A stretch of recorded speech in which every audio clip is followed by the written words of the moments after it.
প্রেত গল্প এখানে কথা কম। হ্যালো এভরিওয়ান, ওয়েলকাম টু প্রেত গল্পের 4 নম্বর এপিসোডে সকলকে স্বাগত। আমি সাইদুল আছি তোমাদের সঙ্গে। তো আজকে যে ঘটনাটা শোনাতে চলেছি সেটা সত্যি অনেক ভৌতিক ঘটনা, এবার অনেক ভয়ের ঘটনা। আশা করছি তোমাদের অনেক ভালো লাগবে। তো চলো কথা না বাড়িয়ে ঘটনাটি শোনা যাক। তো যে ঘটনাটি পাঠিয়েছে বাঁকুড়া থেকে মৌসুমী রায়। তো যেমনভাবে লিখে পাঠিয়েছি আমি তেমনভাবেই তোমাদেরকে শোনাচ্ছি। আমি মৌসুমী রায় বাঁকুড়া থেকে বলছি। এই ঘটনাটি আমার সঙ্গেই ঘটে আসা একটা ঘটনা। নেই কোনো আলোচনা, নেই কোনো কোলাহল। আমি স্পষ্ট শুনছি কথা বলতে, ভিন্ন ভাষায় কথাবার্তা। টর্চ লাইট বন্ধ করে চুপ করে কিছুক্ষণ দাঁড়িয়ে রইলাম।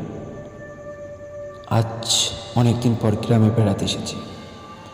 অনেক লম্বা জার্নি করতে হয়, তাই সচরাচর আসা হয় না। প্রচণ্ড ঘুম পাচ্ছিল আমার। কিছু সময় পাঠ যা শুনিলাম তাই আবার শুরু হয়ে গেল। সেই ভিন্ন দেশি কথাবার্তা আবার শুরু।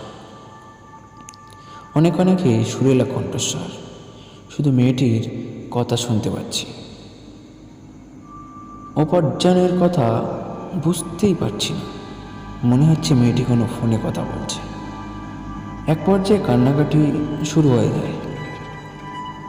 এত মায়া নিয়ে কখনো কাঁদতে দেখিনি কাউকে। আস্তে আস্তে গিয়ে উকি মারার চেষ্টা করলাম। চাঁদের আলোতে দেখতে পেলাম একটি মেয়ে গাছে হাত রেখে কার সাথে যেন কথা বলছে। হাতে কোনো মোবাইল নেই, শুধু গাছের পাশে হেলে দাঁড়িয়ে অনর্গল কথা বলে যাচ্ছে। ওই পাশটা কে রয়েছে বোঝাও যাচ্ছে না। মেয়েটা এতটাই কথায় মগ্ন ছিল যে আমি হাঁটতে হাঁটতে তার পাশে চলে গেছি, সে বুঝতেও পারেনি। আমি মেয়েটির পেছনে দাঁড়িয়ে আছি। ডাক দেওয়াটা ঠিক হবে কিনা বুঝলাম না। চুপচাপ তার পেছনে দাঁড়িয়েই কথাগুলো বোঝার চেষ্টা করছি। যতই গভীরে যাচ্ছি ততই অবাক। এগুলো কেমন ভাষা, উদ্ভট কথাবার্তা, কিছুই বুঝে আসে না। শেষ পর্যন্ত আমি নিজেই বলে উঠলাম, কে আপনি? এত রাতে এখানে কি? মেয়েটা হতভম্ব হয়ে আমার দিকে তাকিয়ে রইল। কিছুটা ভয় পেয়ে চমকে যায়। মুখ ঘুরিয়ে আমার দিকে ভয়ানক চোখে তাকিয়ে থাকে। চোখে চোখে চোখ পড়ে গেল প্রায় 10 সেকেন্ডের মতো। কি অপূর্ব তার চোখের মণি, জ্যোৎস্নার আলোতে অদ্ভুত সৌন্দর্যে ফুটে উঠেছে। কিন্তু এমন চোখ আমি আগেও দেখিনি। আমি আবারও জিজ্ঞেস করলাম, আপনি কে? কী হচ্ছে? মেয়েটি তখনও চুপ। এত রাতে বাইরে কেন? তবুও চুপ। প্রথমে একটু ভয় পেয়েছিল, ভূত পেত কিছু একটা ভেবে। এখন সেই ভয়টা কেটে গিয়েছে। মেয়েটার সমস্যা কোথায়? কিছুক্ষণ পর তার হাতের চুরির শব্দে গাছটা নড়ে চড়ে উঠল। চোখের নিঃস্বামেই মেয়েটি আর নেই। আরে আরে, কোথায় গেলেন? কে আপনি? কিছুই বুঝে আসলো না। ফিরে যেতেই গাছের পাশের দিকে তাকিয়ে দেখলাম আবার চুরির আওয়াজ। এবার আর বুঝে বাকি রইল না। অদ্ভুত কিছু মুখোমুখি হতে পেরেছি। শহরে বড় হয়েছি, এসব পূর্বাভাস বোঝার অভ্যাস না। বুঝতে দেরি হলেও বিপদে পড়তে গেলাম। দ্রুত ঘরের দিকে হাঁটতে রইলাম। মেয়েটি কথা বলে উঠল, প্লিজ একটু শুনবেন, ভয় পাবেন না, আমি মালতী। কথা শুনে ফিরে তাকালাম, বুঝলাম অন্য কিছু না। জলছন্ত একটি মেয়ের গাছের পেছনে দাঁড়িয়ে উঁকি মেরেছে। ভয় কাটিয়ে আবার সামনের দিকে জিজ্ঞেস করলাম, কী হচ্ছে আপনার? এত রাতে এখানে কি? একজনের সাথে কথা বলতে এসেছিলাম। কার সাথে? রাত বিরাতে ভয় লাগে না? ভয় তো লাগে, আপনার মতো ভীতু নয়। এমন জায়গায় এসব আপনি কি বলছেন? এত রাত্রে আপনি এখানে দাঁড়িয়ে কথা বলছেন, আর কী সব যেন বলছিলেন? এটাই কেমন ধরনের ভাষা ছিল? হি হি হি, এ তো কিছু বোঝে না, অনেক কষ্টে শিখেছি। আচ্ছা, আপনি কাঁদছিলেন কেন? আমার উনান থেকে খুব ঝগড়া হয়েছে, তাই। আপনার উনিটা কে? মেয়েটা লজ্জা পেয়ে মুখ নিচু করে মুচকে আসে। ও আচ্ছা, লুকিয়ে লুকিয়ে প্রেম করতে এসেছে, বাহ, এখন বুঝলাম। তো ছোকরাটা গেল কই? ভালো বুঝেছেন, তবে বেশি বোঝা কিন্তু ভালো না। আপনাকে অনেক রহস্যময় লাগছে। এভাবে এত রাতে সেজে গুজে কেউ বের হয় নাকি? আমার উনি আমার সাজগোজ দেখে খুব পছন্দ করে, তাই। আচ্ছা, তো আপনার উনিটা কই? একবার দেখি। আমাকে দেখে পালিয়ে গেল। আহ আহ, না, আপনার পাশে তো আছে। আমি ডানে বামে তাকিয়ে দেখলাম, বিশেষ লক্ষণীয় কিছু নেই। মেয়েটি হাসছে। কী ব্যাপার? হাসির কী হলো? বোকা মানুষ দেখলে আমার প্রচণ্ড হাসি পায়। আপনি এত বোকা কেন ভাই? মানে কি? মানে আপনি একটা বলদ গাধা, তাই বলেই আবার হাসি জোরে দিল। আমি চোখ রাঙিয়ে তাকিয়ে আছি তার দিকে। মেয়েটি হাসি থামিয়ে বলে উঠল, এত রাতে কী সেজে গুজে? কোনো মানুষ সাথে এত সেজে গুজে দেখে আসতে হয়? এতটুকু বুদ্ধি নেই তোমার। তার মানে কি? কী বুঝতে চাচ্ছেন আপনি? উফ, এই প্রথম কাউকে দেখলাম যাকে নাকি বলে বলে ভয় দেখাতে হয়। আজব মানুষ তো আপনি। আমি মানুষ নয় সেটাও বোঝেন না? ও তাই নাকি? আপনি কোন গাছের পেতনি বলেন তো শুনি? আপনার মাথার মুন্ডু। চোখগুলো রসগোল্লা পাকিয়ে আমার দিকে তাকিয়ে রইল। দেখুন, আপনার সাথে আমার মজা করার কোনো ইচ্ছেই নেই। যান, ঘরে যান। এত রাতে সব জায়গায় বেশিক্ষণ থাকতে নেই। আচ্ছা, যাচ্ছি। কিন্তু আপনি যাবেন কখন? আমাদের কথা শেষ হলেই চলে যাব। কোন বাড়ির মেয়ে আপনি? উফ, আপনি যান তো, আমাকে আমার মতো কাজ করতে দেন। আচ্ছা, যাচ্ছি। আমি তাকে রেগে কপালপুরের দিকে তাকিয়ে রইলাম। আমি বুঝতে পেরেছি ওটি একটা ভূত, ভয় দেখানোর চেষ্টা করছে আমাকে। কিন্তু মেয়েটি সেখানে কি করে? আগ্রহ যেন শতগুণ বেড়ে গেল আমার। জানার আগ্রহ, দেখার আগ্রহ, তার নীল চোখ দুটি দেখার আগ্রহ, একটিবার হারিয়ে যাওয়ার আগ্রহ। আগে কখনো এমন অনুভূতি হয়নি আমার। সে অসাধারণ, কোনো মেয়ে না।